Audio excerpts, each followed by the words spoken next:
December 26, 1944. The frozen hills outside Bastogne, Belgium. Technical Sergeant James Robert Caldwell pressed his eye against the gunner's scope of his M10 tank destroyer and watched 3 German Panther tanks emerge from the tree line like steel predators, hunting wounded prey. His hands trembled not from cold, but from what he was about to do. In the cramped metal coffin that passed for a fighting compartment, his loader, Private Danny Morrison, waited with a shell that wasn't supposed to exist. The radio crackled with direct orders from battalion command to hold fire and withdraw. Enemy armor was too heavy. Engagement would be suicide.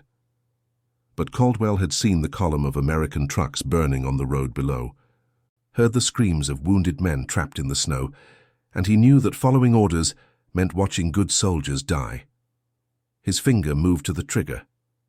In that moment, Caldwell knew disobeying could end his career or save hundreds of lives trapped in the pocket below. What headquarters didn't know was that the shell Morrison held wasn't standard issue. It was something Caldwell had been secretly manufacturing for 3 weeks in direct violation of ordnance regulations, something that would prove German Panthers weren't invincible after all. James Robert Caldwell grew up in rural Oklahoma during the Depression, the second son of a wheat farmer who lost everything in the Dust Bowl. His childhood was defined by making things work with nothing, fixing tractors with baling wire, stretching food through long winters. His father taught him that rules were written by people who never went hungry, and that survival meant trusting your hands more than someone else's words. When Caldwell enlisted in April of 1942, he wasn't running toward glory. He was 23 years old, unmarried, with calloused hands and a high school education that emphasized practical mathematics over poetry. The recruiter in Tulsa looked at his application and saw cannon fodder. Caldwell saw 3 meals a day and a chance to send money home to his younger sister. Basic training at Fort Knox revealed an unexpected talent. While other recruits struggled with ballistics calculations, Caldwell could estimate trajectory and armor penetration angles in his head, a skill born from years of calculating seed dispersal patterns and irrigation flows. His instructors noticed but didn't care much. Gunnery sergeants wanted men who could follow firing solutions, not question them. He was assigned to the tank destroyer force trained on the M10 Wolverine, a thinly armored tracked vehicle, mounting a 3-inch gun designed to ambush German armor. His crewmates in Charlie Company, 776th Tank Destroyer Battalion, called him Okie, with the casual cruelty of young men far from home. They saw a quiet farm boy who read technical manuals during poker games and sketched modifications to ammunition in the margins of his field notebook. Nobody took him seriously until France. The 776th arrived in Normandy in July of 1944, 6 weeks after D-Day, when the Bocage country had become a meat grinder of hidden German positions and narrow killing lanes. Caldwell's first combat engagement lasted 11 seconds. A German Panzer IV emerged from behind a hedgerow at 80 yards. His commander screamed to fire. Caldwell fired. The standard M79 armor-piercing shell struck the Panzer's frontal armor and bounced off like a stone skipping on water, leaving only a bright scar on the German steel. The Panzer's return shot missed by inches. They escaped only because a P-47 Thunderbolt strafed the German tank minutes later. That night, shaking in his foxhole, Caldwell began to understand the terrible mathematics of tank warfare. The M10's 3-inch gun was adequate against older German armor, but increasingly outmatched by newer models. Intelligence reports spoke of a new German tank called the Panther, with sloped frontal armor that could deflect nearly any American shell. Standard doctrine said tank destroyers should use speed and ambush tactics, hitting enemy armor from the flanks or rear where armor was thinner. But Caldwell had seen the Bocage country. There were no long sight lines, no room to maneuver. When you met a Panther, it would be face-to-face at point-blank range, and the crew with the better shell would go home. He started collecting duds, examining failed penetrations, measuring the angle of deflection on recovered German armor plates. His commander, Lieutenant Howard Brennan, a Virginia tobacco farmer's son, told him to stop wasting time and focus on the job. Caldwell nodded and continued his research in secret. By autumn of 1944, the Panther had become the nightmare that haunted every American tank crew's dreams. Introduced in 1943 after the Germans faced Soviet T-34s at Kursk, the Panther mounted a 75mm gun that could penetrate American Shermans from 1,500 yards, while its own sloped armor deflected American shells even at close range. Intelligence estimates suggested Germany had produced over 6,000 Panthers by late 1944. They appeared everywhere, from the Italian mountains to the French plains, mechanical killers that turned American armor advantages into funeral pyres. The standard American response involved massive numerical superiority, typically 5 Shermans to kill 1 Panther. Accepting horrific losses to achieve victory through attrition, tank crews called it the Ronson effect, after the cigarette lighter that bragged it lit first time every time. American tanks burned first time every time. The Sherman's gasoline engine and ammunition storage made it particularly vulnerable. A Panther could sit hull down behind a ridge and destroy an entire American column before taking a single hit. The U.S. Army knew this was a problem. Ordnance departments tested various solutions, including high-velocity armor-piercing rounds with tungsten carbide cores, designated M93 HVAP. These experimental shells could penetrate Panther armor, but tungsten was desperately scarce, needed for machine tools and aircraft engines. Production was limited to a few thousand rounds per month, distributed primarily to elite units with political connections. The 776th Tank Destroyer Battalion received exactly 0 HVAP rounds through official channels. They were expected to fight Panthers with the same shells that bounced off Panzer IVs. The frustration built through September and October as Caldwell's unit pushed toward the German border. They lost 3 tank destroyers to Panthers in ambushes, where American crews never got off an effective shot. Each funeral service deepened Caldwell's conviction that men were dying because regulations valued tungsten for factory machinery over soldiers' lives. He began writing letters to ordnance depots, requesting technical specifications for HVAP manufacture. Most went unanswered. One sympathetic supply officer at a forward depot sent him a single cutaway training round, used for demonstrating internal construction to gunnery students, with a note saying it was all he could spare. Caldwell studied that training round like a medical student examining a cadaver. The HVAP design was elegantly simple: a tungsten carbide penetrator, surrounded by an aluminum sabot that fell away after leaving the barrel. The tungsten core, being denser than steel, maintained velocity better and concentrated force on a smaller impact area. The challenge was manufacturing. Tungsten carbide required industrial equipment and precision machining, but Caldwell noticed something the designers perhaps hadn't considered. The penetrator didn't need to be pure tungsten carbide, it just needed to be harder and denser than the steel shell casing it replaced. And while tungsten carbide was rare, tool steel wasn't. Every machine shop in every rear echelon motor pool had tool steel used for cutting bits and lathe tools. It wasn't as hard as tungsten carbide, but it was significantly harder than the mild steel used in standard shells. If he could manufacture a penetrator from tool steel and fit it into a standard shell casing, he might create something between a standard AP round and a true HVAP round. Not perfect, but better than nothing. The technical challenges were substantial. He needed to machine cylindrical penetrators to precise dimensions, remove the standard penetrator from existing shells without destroying the explosive burster charge, insert the modified penetrator, and ensure the shell would still fire without exploding in the barrel. He had no lathe, no mill, no formal authorization, and no training in ammunition modification. What he had was a mechanically inclined loader named Danny Morrison, a former auto mechanic from Detroit, and access to a maintenance depot outside Metz, where sympathetic motor pool sergeants looked the other way when men borrowed equipment after hours. They started in early November. Morrison located a damaged lathe in a salvage pile, one the motor pool had written off as too worn for precision work. They repaired it, with parts cannibalized from 2 other wrecked machines. Caldwell drew detailed specifications based on the training round, calculating dimensions that would maintain the shell's balance while maximizing penetrator mass. They needed tool steel blanks. Morrison found them by trading cigarettes and whiskey to a maintenance sergeant, whose machinists used tool steel cutting bits. Each blank took 6 hours to machine into a penetrator on their rebuilt lathe, working in 2-hour shifts after duty hours, while Morrison stood watch for officers.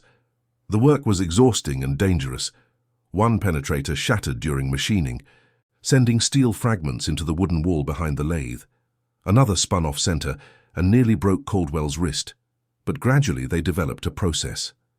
By late November, they had produced 32 modified shells, each one carefully marked with a small scratch on the base to distinguish it from standard ammunition. Testing was impossible. Firing unauthorized ammunition without approval could result in court-martial. Caldwell couldn't exactly request a Panther for target practice. Instead, he relied on mathematical models and desperate hope. His calculations suggested the tool steel penetrator should increase penetration by perhaps 15 to 20% over standard shells. Whether that would be enough to defeat Panther armor depended on range, angle, and luck. He and Morrison loaded the modified shells into their tank destroyer's ready rack, placing them in specific positions where Caldwell could identify them by touch in the chaos of combat. Lieutenant Brennan noticed the scratched markings during an inspection. Caldwell told him it was a personal identification system to track ammunition expenditure. Brennan, who had learned to trust his gunner's competence, if not his methods, accepted the explanation without pressing further. The rest of Charlie Company remained unaware that their battalion's most reliable crew was carrying homemade ammunition that violated at least a dozen ordnance regulations. They stored the shells and waited. November passed into early December. The battalion moved into reserve positions in Luxembourg, a quiet sector where the brass expected nothing to happen.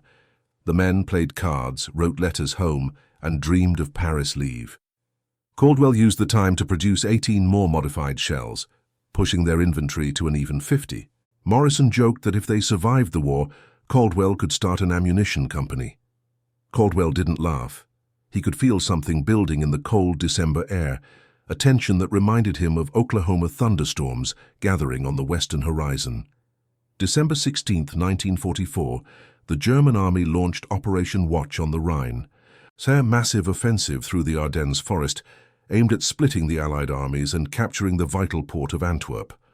3 German armies, including elite panzer divisions with hundreds of Panther and Tiger tanks, smashed through thinly held American positions in what would become known as the Battle of the Bulge. The 776th Tank Destroyer Battalion received emergency orders to move north and reinforce the collapsing front. They drove through freezing rain and snow, past columns of American troops retreating in disorder, past burning vehicles and abandoned equipment. The radio traffic was chaotic, filled with panicked reports of German armor breaking through everywhere, of entire American units surrounded and cut off. By December 20th, Caldwell's company had reached the outskirts of Bastogne, a crucial crossroads town that the Germans desperately needed to capture. The American 101st Airborne Division held Bastogne, surrounded by German forces, fighting off constant attacks. The 776th's mission was to keep the roads open for supply convoys trying to reach the besieged paratroopers. It was a mission that guaranteed contact with German armor. Panthers were everywhere in the Ardennes, leading the assault spearheads, crushing American resistance with mechanical efficiency. The first engagement came on December 22nd. Caldwell's crew, positioned in a tree line covering a crossroads, spotted 2 Panthers moving along a ridgeline 800 yards away. The range was too long for a reliable shot with standard ammunition, suicidal at that distance. Lieutenant Brennan ordered them to hold fire and wait for the Germans to close, but the Panthers stopped at the ridge and began firing at American positions in the valley below. Caldwell watched through his scope as high-explosive shells destroyed 2 supply trucks and killed at least a dozen men. The Panthers weren't closing. They were using their range advantage exactly as German doctrine prescribed. Caldwell made a decision. He loaded one of his modified shells and fired without waiting for orders. The shell covered 800 yards in less than 2 seconds, struck the lead Panther's turret ring at a slight angle, and penetrated. The Panther didn't explode dramatically. It simply stopped moving as the crew bailed out through the hatches, smoke pouring from the interior. The second Panther reversed rapidly behind the ridgeline and disappeared. Lieutenant Brennan demanded to know what ammunition Caldwell had used. Caldwell told him the truth, expecting immediate arrest. Instead, Brennan stared at him for a long moment and said they would discuss it later if they survived. Then he ordered Caldwell to load more of the modified shells. They had just proved that homemade ammunition could kill Panthers at ranges, where standard shells were useless. The word spread through the battalion faster than official communications. Other crews heard that Caldwell's destroyer had knocked out a Panther at 800 yards, something nobody thought possible with an M10's 3-inch gun. Men started asking questions. Where did the ammunition come from? Could they get some? Caldwell found himself in the strange position of being simultaneously in violation of regulations and the most popular gunner in the battalion. The battalion commander, Lieutenant Colonel Marcus Randall, a West Point graduate who valued results over protocol, called Caldwell to his command post on December 23rd. Caldwell expected a court-martial. Instead, Randall asked him to explain the technical specifications of his modified shells. Caldwell laid out the mathematics, the metallurgy, the manufacturing process. Randall listened without interruption, then asked the critical question. How many had Caldwell produced? 50 shells. Randall did the calculation silently. 50 shells divided among the battalion's 36 tank destroyers meant each crew could have 1, maybe 2 special rounds for emergency use. Not enough to change the campaign, but enough to give individual crews a fighting chance against Panthers. Randall made a command decision that would have ended his career if it backfired. He ordered Caldwell to teach the modification process to selected mechanics in each company. They would manufacture more shells using the same methods Caldwell had developed. It was completely unauthorized, a violation of ordnance protocols, and absolutely necessary. December 24th, Christmas Eve, the weather cleared enough for Allied aircraft to fly support missions. But the ground situation remained desperate. German forces were pushing toward the Meuse River, and Bastogne was still surrounded. The 776th received orders to support a task force trying to break through to the besieged paratroopers. Caldwell's crew, now equipped with 73 modified shells after a frantic manufacturing session, moved into position covering the main road from the south. Intelligence reported at least a company of Panthers, approximately 14 tanks, defending the approach routes to Bastogne. The American relief column included light tanks, armored infantry, and the tank destroyers. Against 14 Panthers, it was still a desperate gamble. The attack began at dawn on December 25th. Within minutes, German Panthers emerged from concealed positions and began destroying American vehicles with methodical efficiency. Caldwell's destroyer, positioned on a slight rise overlooking the road, engaged targets at ranges between 400 and 900 yards. The modified shells performed beyond expectations. Where standard ammunition would have bounced harmlessly off the Panther's frontal armor, the tool steel penetrators punched through, creating catastrophic damage inside the German tanks. Caldwell fired 17 rounds in 43 minutes, scoring 11 confirmed penetrations on 7 different Panthers. 3 Panthers burned completely, their ammunition cooking off in spectacular explosions. 4 others were disabled and abandoned by their crews. Morrison loaded shells with mechanical precision, his Detroit mechanic's hands steady despite the chaos. The loader's compartment filled with acrid smoke from the breach, spent casings piled around their feet. The radio filled with voices shouting fire missions, casualty reports, desperate calls for support. The breakthrough to Bastogne succeeded partly because Caldwell's destroyer eliminated the Panther strongpoint that should have stopped the relief column. Other tank destroyers in the battalion, now equipped with varying numbers of modified shells, contributed to the victory. By noon on December 25th, forward elements of the 4th Armored Division reached the 101st Airborne's positions. The siege was broken, but the battle was far from over. German forces continued attacking throughout late December and early January, trying to regain momentum.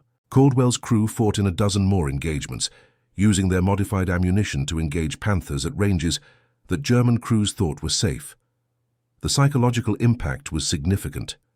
German tankers, accustomed to American shells bouncing off their armor, suddenly found themselves vulnerable at extended ranges. Some German commanders began withdrawing their Panthers from forward positions, reducing their effectiveness as breakthrough weapons. By mid-January, when the Bulge was finally eliminated and American forces resumed their offensive into Germany, The 776th Tank Destroyer Battalion had manufactured and expended over 400 modified shells. The confirmed kill count against Panthers and other heavy German armor was 73 vehicles destroyed or disabled. Compared to the typical 5-to-1 loss ratio when American forces engaged Panthers with standard ammunition, it was a revolutionary improvement. The official investigation began in late January when an ordnance inspector discovered the modified shells during a routine ammunition inventory check. The inspector, a by-the-book captain from a depot unit who had never heard hostile fire, wanted immediate courts-martial for everyone involved. He filed a report citing violations of ammunition safety protocols, unauthorized modification of ordnance, misappropriation of military materials, and conduct prejudicial to good order. The report went up the chain of command, where it encountered a different reality. Field commanders who had watched Caldwell's innovations save lives and win battles had zero interest in prosecuting the men responsible. Lieutenant Colonel Randall submitted a counter-report documenting the modified shell's effectiveness, including testimony from dozens of crewmen whose lives had been saved by the improved ammunition. He pointed out that the Army's failure to provide adequate anti-Panther ammunition to frontline units had created the necessity for field-expedient solutions. Either punish the men who solved the problem or fix the supply system that created it. The matter escalated to theater headquarters, where it landed on the desk of a general who understood that good publicity was hard to find in the winter of 1945. Prosecuting innovative soldiers for saving American lives would be a public relations disaster. The general made the problem disappear. No courts-martial, no official reprimands. Instead, a quiet directive went to ordnance departments instructing them to increase HVAP ammunition production and distribution to frontline units. Caldwell received a Bronze Star for valor in combat, with the citation carefully omitting any reference to homemade ammunition. The real recognition came from his fellow soldiers who knew the truth. The modified shells became legendary within the tank destroyer community. Other units experimented with similar field modifications, though none achieved the same success as Caldwell's original design. By March of 1945, improved ammunition from official sources finally reached frontline units in significant quantities, making field modifications unnecessary. But for those crucial weeks in the Ardennes, when American forces were desperately fighting to stop the German offensive, Caldwell's innovation had provided a critical advantage. The war in Europe ended in May of 1945. Caldwell returned to Oklahoma in November, discharged as a master sergeant with 2 Bronze Stars and a Purple Heart from a shell fragment, wound received during the final push into Germany. He married his high school sweetheart that Christmas, bought a small farm with his military savings, and never spoke publicly about the modified shells. Danny Morrison went back to Detroit, opened an auto repair shop, and occasionally told customers about the war when they asked about the scar on his left forearm. Lieutenant Brennan returned to Virginia and his tobacco farm, maintaining correspondence with Caldwell for 40 years. They met once in 1963 at a 776th Battalion reunion in Washington. Brennan, by then a successful businessman, told Caldwell that disobeying orders to hold fire on December 26th had been the right decision. Caldwell responded that he hadn't disobeyed. He had interpreted the order to hold fire as guidance subject to tactical revision based on ground conditions. They both laughed at the distinction without difference. The technical legacy of Caldwell's improvisation appeared in unexpected places. In 1953, the Army's Ordnance Corps published a field manual on expedient ammunition modifications for use in future conflicts. The manual included a section on field-manufactured penetrators using available tool steel, with specifications remarkably similar to Caldwell's original design.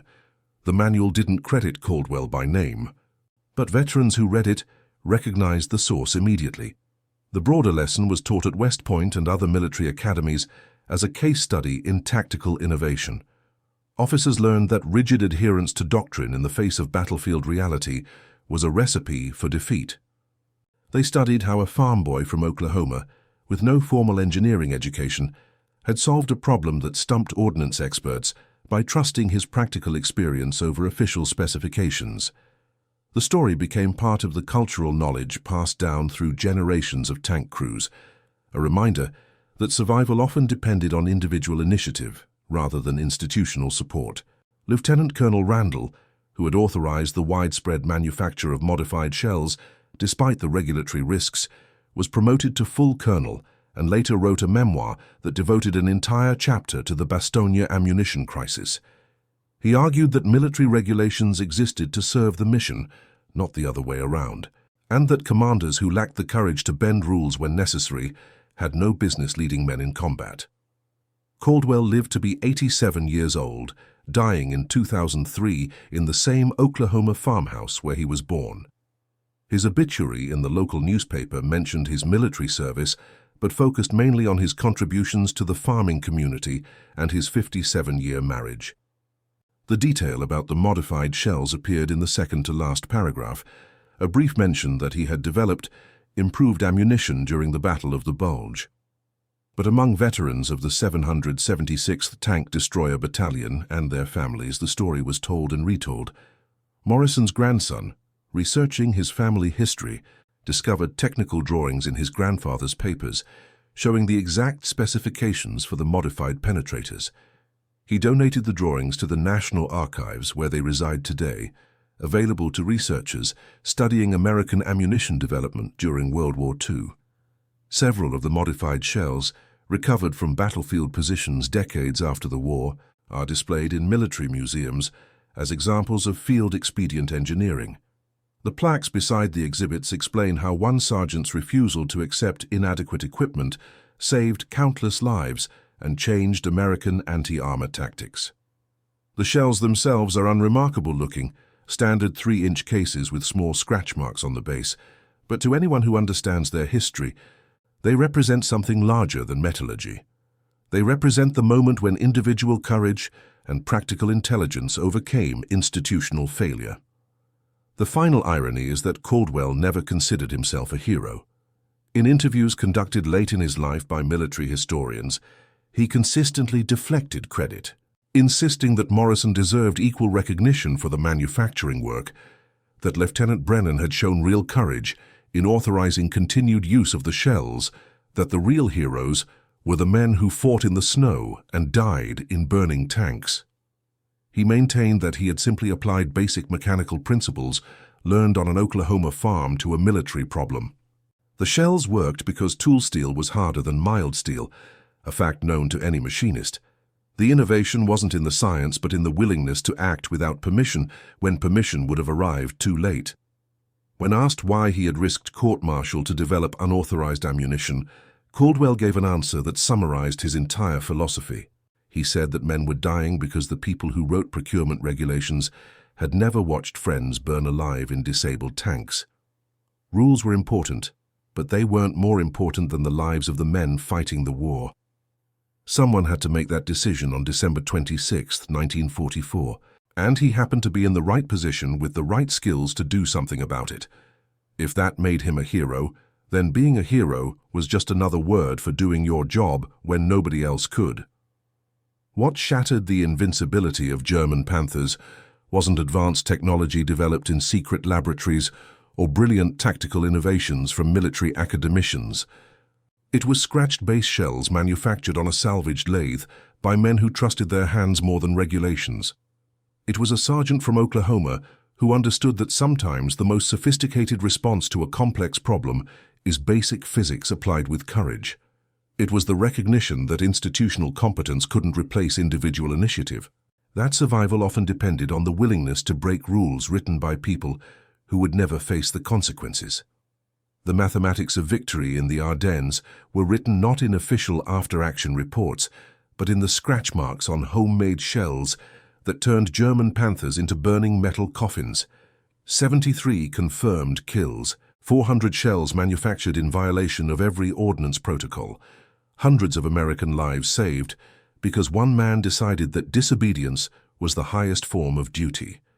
That calculation, more than any strategic plan or industrial production figure, revealed the truth about how wars are actually won.